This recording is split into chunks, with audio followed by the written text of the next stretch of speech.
សួស្តីអ្នកទាំងអស់គ្នាថ្ងៃនេះខ្ញុំនឹងប្រាប់អ្នកទាំងអស់គ្នាពីកម្មវិធី Physiology Competition មួយដែលហៅកាត់ថា IMSPQ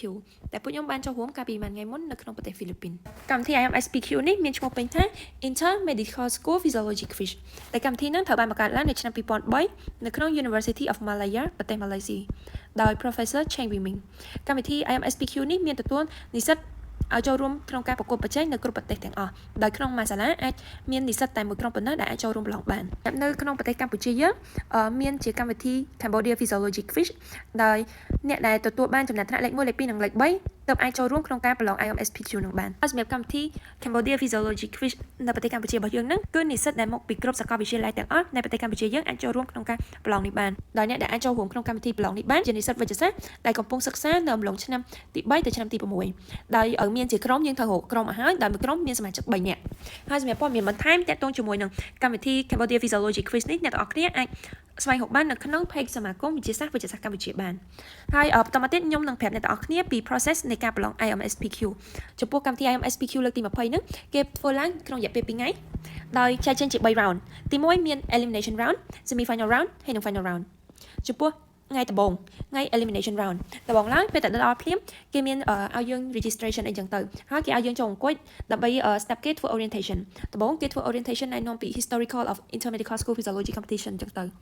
ៅហើយបន្តមកទៀតគេនឹងនិយាយពីចំណាប់អារម្មណ៍របស់ host ដែលគាត់បានយកកម្មវិធី MSPQ ហ្នឹងមកប្រទេសរបស់គាត់ចឹងណាហើយបន្តមកទៀតគេនឹងប្រាប់ពី process នៃការបំពេញនៅក្នុង paper exam ថាយើងត្រូវពេញឈ្មោះកន្លែងណាយើងមាន ID ឈ្មោះអីយើងត្រូវពេញរបៀបណាអញ្ចឹងទៅហើយចំពោះការប្រឡង elimination round នឹងវិញ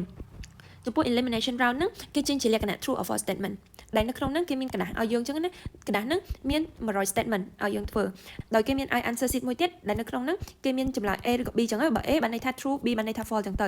សម្រាប់រយៈពេលនៃការប្រឡងហ្នឹងគឺយើងមានរយៈពេល50នាទីក្នុងការប្រឡងចំពោះការប្រឡងក្នុងវគ្គ elimination round នេះគឺយើងប្រឡងជា individual ហើយបន្តមកទៀតយប់ឡើងគេមានជាការ tonight ដោយគេមានជាការ performance ដោយអាហ្នឹងតាមប្រទេសមួយអញ្ចឹងណាថាយើងចង់ចូលរួមក្នុងការ perform នឹងអត់យើងអាច perform ជាការ dancing ឬក៏ការច្រៀងការរាំអីចឹងទៅហើយក៏គេមានជាកម្មវិធី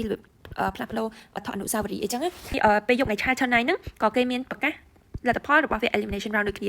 ាដោយក្រុមមួយហ្នឹងគេបូកបន្ទុកសមាជិកដែលគាត់បានធ្វើហ្នឹងចូលគ្នាហើយអ្នកដែលហើយក្រុមណាដែលទទួលបានបន្ទុកខ្ពស់ជាងគេ 60% នឹងអាចចូលរួមនៅក្នុងវគ្គ semi final round បានដូចការពួកខ្ញុំប្រឡងហ្នឹងទាំងអស់មាន60ក្រុមដែលចូលរួមអញ្ចឹងមាន36ក្រុមដែលគាត់អាចទៅប្រឡងនៅក្នុងវគ្គ semi final round បានហើយនឹងលក្ខខណ្ឌមួយទៀតដែលគេអាចចូលរួមក្នុងវគ្គ semi final round បានហ្នឹងគឺសម្រាប់ប្រទេសណាដែលគាត់មាន competition នៅក្នុងប្រទេសរបស់ខ្លួនហើយជាលក្ខណៈ national competition ដើម្បីចូលរួមក្នុង IMSPQ ហ្នឹងដោយប្រទេសកម្ពុជាយើងមាន Cambodia Physiology Quiz អញ្ចឹងអ្នកដែលទទួលបានលេខ1នៅក្នុង Cambodia Physiology Quiz ហ្នឹងគាត់អាចចូលរួមក្នុងវគ្គ semi final round អូតូហ្មងដោយគាត់អាចចូលរួមក្នុងវគ្គ elimination round នេះប្រឡងមួយគេក៏បានតែគេអត់គេបន្ទុកគាត់ទេសំខាន់ទោះគាត់បានបន្ទុកតិចឬបន្ទុកច្រើនដែរគឺគាត់មានអត្ថិភាពក្នុងការប្រឡង semi final round ហ្មងបន្តមកទៀតវគ្គ semi final round ហ្នឹងគឺយើងប្រឡងជាក្រុមតែមួយក្រុមហ្នឹងយើងត្រូវចាត់ឲ្យហើយថាអ្នកគេជា team leader ហើយអ្នកគេជា team member ពេលដែលទៅដល់គេមានឲ្យជាក្តារឈ្នួលហើយនឹង vote អញ្ចឹងអ្នកដែលអាចទៅសេនៅក្នុងក្តារឈ្នួលហ្នឹងបានគឺមានតែ team leader ហើយដែលគាត់ត្រូវអង្គុយនៅក្តារហើយយើងត្រូវភាសាជាក្រុមអញ្ចឹងណាគាត់ថាអត្ថិភាពនៃការទៅសេគឺមានតែ team leader ម្នាក់ឯងហើយចំពោះលក្ខខណ្ឌនៃការប្រឡងក្នុងវគ្គ semi final ហ្នឹងគេមានជា10 multiple choice question ដោយពេលហ្នឹងគេមានសូនៅលើក្តារខៀនអញ្ចឹងណាថាសំណួរហ្នឹងអីគេហើយមានចម្លើយ A B C D អញ្ចឹងមកហើយនឹងមានគណៈកម្មការគាត់អានសំណួរឲ្យយើងអញ្ចឹងណាហើយនឹងអាន option នៃចម្លើយហ្នឹង2ដងហើយក្នុងមួយសំណួរហ្នឹងយើងមាន20វិនាទីក្នុងការគិតហើយចំពោះចម្លើយហ្នឹងបើឧទាហរណ៍ថាចម្លើយហ្នឹងគឺចម្លើយ A អញ្ចឹងយើងទៅសេនៅលើក្តារខៀនដាក់អក្សរ A ចឹងមកហើយចំពោះវគ្គ elimination round ហើយនិងវគ្គ semi final round ហ្នឹងនៅពេលដែលយើងឆ្លើយនៅចម្លើយខុសអញ្ចឹងគេអត់មានការដកបន្ទុកយើងឯងសំខាន់ឲ្យតែយើងធ្វើបានបន្ទុកច្រើនដល់វគ្គ final round វគ្គ final round ហ្នឹងអ្នកដែលអាចជាប់ពីវគ្គ semi final round មកវគ្គ final round ហ្នឹងគឺមានតែ4ក្រុមប៉ុណ្ណោះដែលទទួលបានបន្ទុកខ្ពស់លើគេបំផុតចំពោះវគ្គ final round ហ្នឹងគេមានជាលក្ខណៈ team មួយ team ដែលមាន team leader មួយអញ្ចឹងដូចគ្នាគ្រាន់តែសំណួរគេមាន10សំណួរដែរតែជាសំណួរដែលត្រូវឆ្លើយជា short answer ឬក៏ identification ដោយ short answer ឬក៏ identification ហ្នឹងគេមានយើងត្រូវឆ្លើយឲ្យត្រូវតាម spelling របស់គេហើយយើងអត់អាចទៅសេកាត់បានឧទាហរណ៍ដូច oxygen អញ្ចឹងយើងអត់អាចសេ order បានគេឲ្យបន្ទុកយើងទេហើយបើក្នុងករណីដែលយើងឆ្លើយ oxygen ដែរប៉ុន្តែយើងទៅសេពី oxygen ខុសក៏គេអត់ឲ្យបន្ទុកយើងដែរហើយចំពោះអក្សរ correct ហើយនឹងលេខអីអាហ្នឹងយើងអាចទៅសេតាមនឹងចឹងបានហើយសម្រាប់សំណួរហ្នឹងគឺក្នុងមួយសំណួរយើងមានពេលគិត30វិនាទីក្នុងករណីដែលយើងឆ្លើយត្រូវយើងនឹងទទួលបាន1000បន្ទុកតែបើយើងឆ្លើយខុសគេនឹងដកយើង1000បន្ទុកដូចគ្នាហើយបើក្នុងករណីយើងអត់ចេះយើងអត់ឆ្លើយអាហ្នឹងគេដកយើងតែ500បន្ទុកឯងហើយចំពោះវគ្គ final round ហ្នឹងចប់គេនឹងជ្រើស3ក្រុមដែលនឹងជាប់ហើយក្រុមទី1នឹងទទួលបាន champion ហើយក្រុមទី2ទី3គេមានជារង្វាន់ផ្សេងៗចឹងណាហ្នឹងហើយក៏គេមានប្រកាសអ្នកដែលជាប់ top 10នៅក្នុងវគ្គប្រឡង individual នេះដូចគ្នានៅក្នុងវគ្គ elimination round